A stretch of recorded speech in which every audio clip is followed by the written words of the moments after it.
we, the church,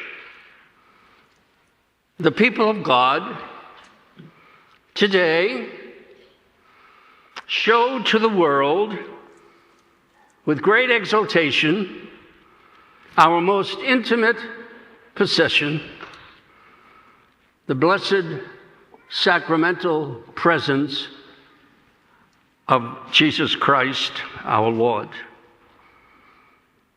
With profound faith, we celebrate this feast. A priest's head bends over some ordinary bread. His hand reaches out to a cup. Then it happens in great mystery, with great faith, the innermost goal of everything between God and us human beings. It breaks through all the stuff of life that separates us, the body and blood of Christ.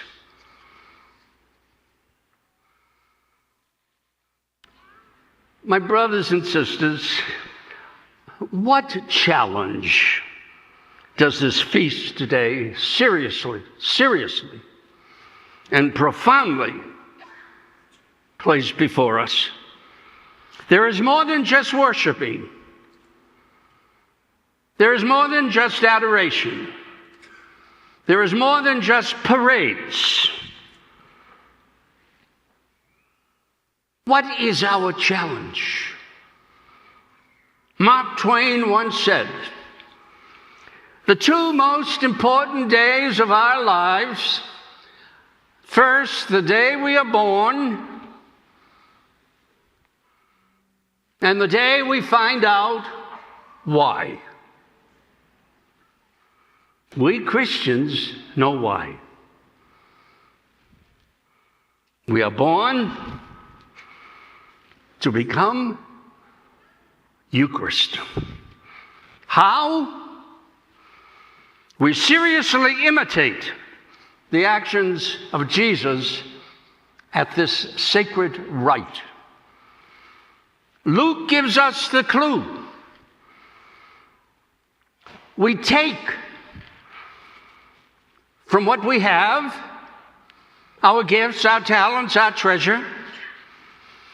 We bless them with the compassion of God. We break them from ourselves for what we need and what we want, and we give it to others.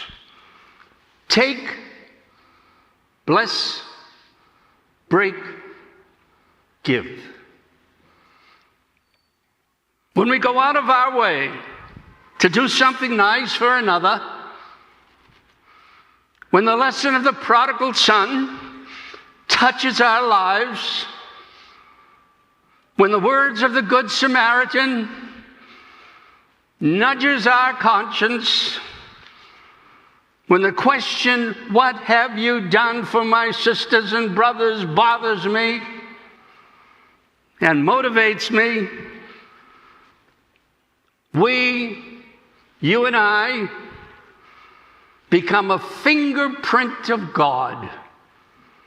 We become a sacrament. We become Eucharist.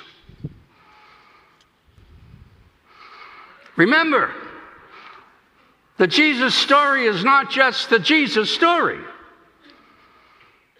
The Jesus story is our story, to absorb into our hearts and into our lives, to act on the words, "Love one another as I have loved you." That's why we earn the title Christian. Now stay with me a little bit, a little deep here. I believe that there is a divine discontent that lives in each of us. We yearn for this divine love whenever we imagine a world without war, a nation without poverty, a city without homelessness, a family without abuse, children without empty stomachs, and an economic system without greed. The notion that injustices in our world must be addressed is proven because of this discontent that resides in each of us. It's a reflection of yearning for the divine. We look at our world and we're not happy with what we see. And it's that divine discontent that reminds us, motivates us to be Eucharist, to make a difference. What a challenge. Take, bless, break, give. We come together today to receive in faith so that you and I are able to courageously take up this challenge. As St. Augustine said way back in the 5th century, become what you receive. It doesn't stop at this altar. It begins at this altar. When we leave this church, that divine discontent reminds us that Eucharist is not static. You don't receive and that's the end. Eucharist is a verb. We must do something. We must be proactive. We are commanded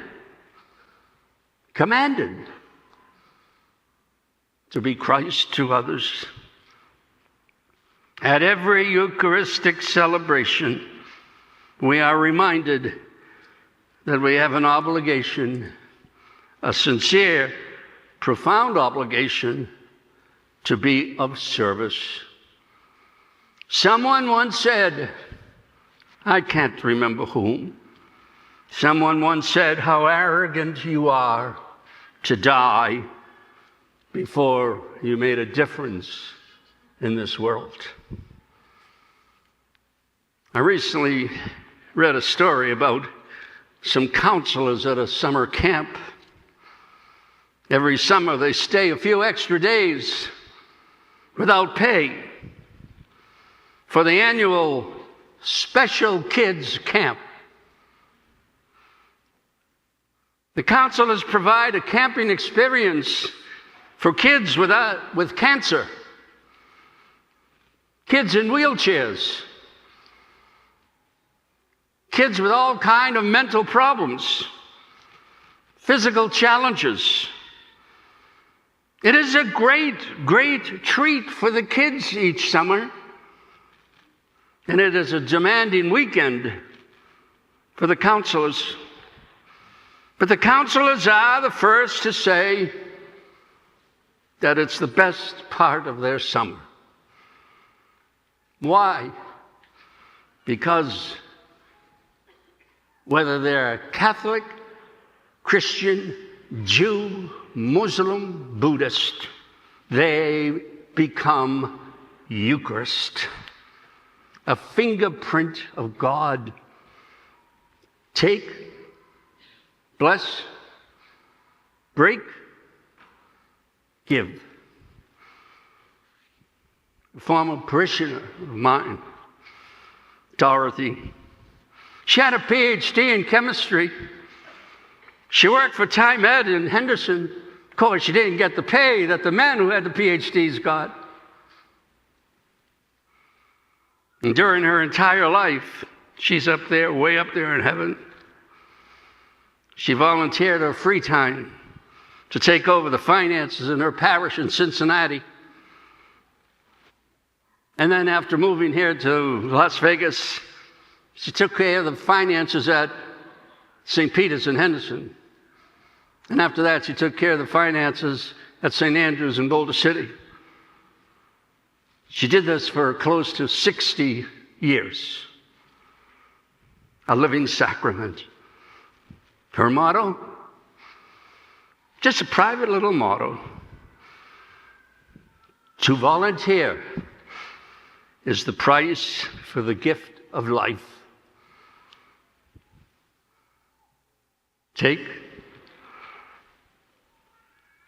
bless, break,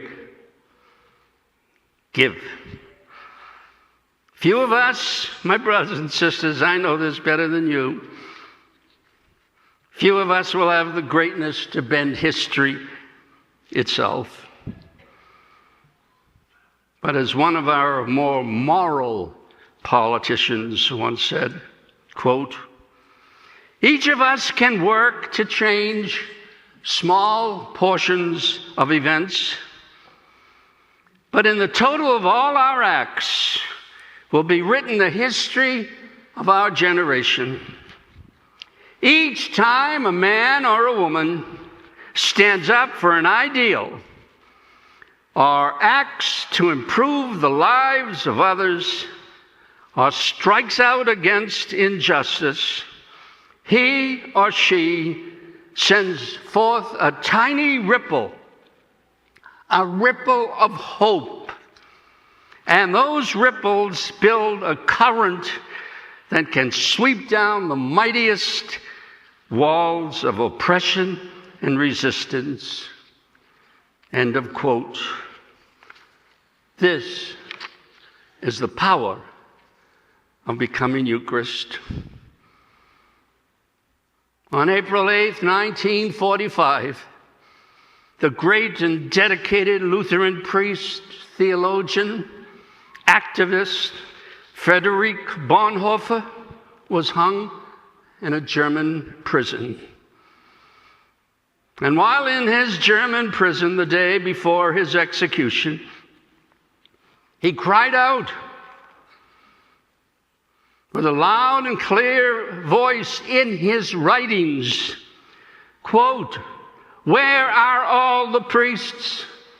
Where are all the ministers? Where are all the bishops in their profound silence as to what is happening here in Europe?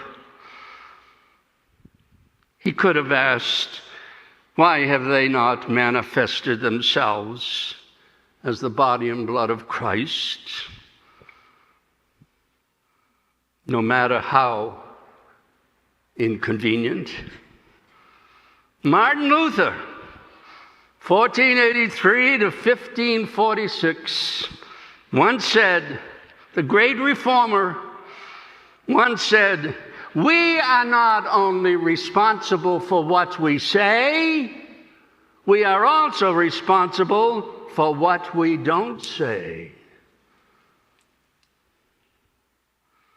And just recently, in the last 6 or 7 months, Cardinal Timothy Radcliffe, great Dominican theologian, spiritual author, in his latest book writes, as disciples of Jesus Christ, we do not have the right to keep silent. And isn't it wonderful? Isn't it amazing, moving, that the first bishop that Pope Leo has consecrated is an immigrant from Vietnam who spent 4 days and 3 nights with his family, with 120 other people in a boat from Vietnam, crossing water. Pope Leo made this man a bishop, Bishop Pham in San Diego. And Bishop Pham's first action was to tell his priests to go to the courts with the immigrants and become sacrament. And he went, and certain people walked away from the courts. Like the apostles, like you and I, sometimes we don't know what to do. I get despondent, I get frustrated, I get depressed. But Luke reminds us today what to do. Just 4 verbs, 4 simple verbs. I can share a bit of my time with another. I can share my talent, whatever it is. I can share my treasure, no matter how little it may be. Give of my time, no matter how busy I am, to reach out, no matter how small I am, to become the fingerprint of God, to become what we celebrate in a few moments, the body and blood of Christ. Take, bless, break, and give.